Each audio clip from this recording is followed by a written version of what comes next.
Yung ligaw na luya ko. Ayun sa likuran. Dami niyo na. Saan niyo nakuha? Sa nga lang, hirap na ako maghanap eh. Ibigay mo siya sa akin. Oo ba?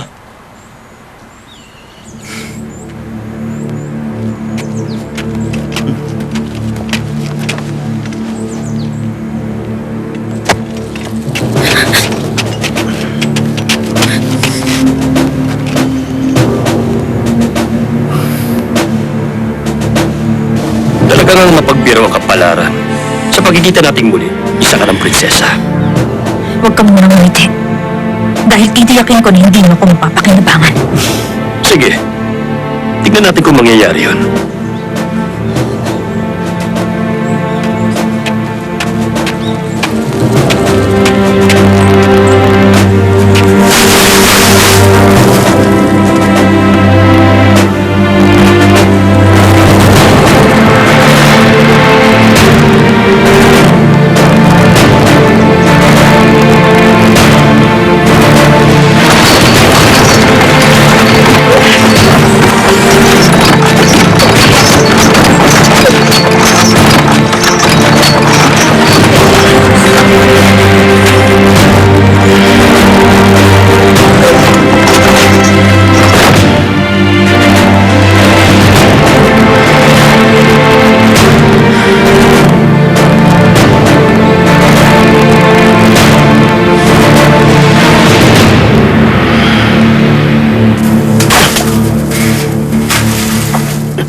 Ang lakas mo umatang.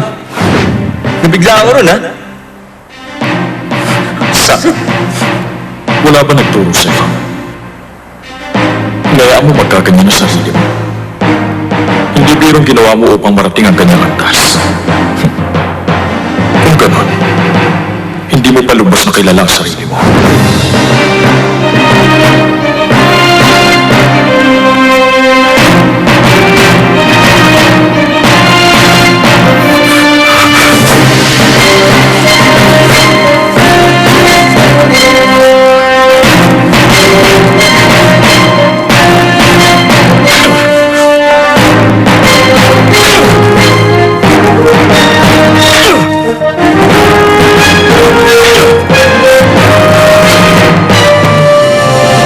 Anong ibig mo sabihin?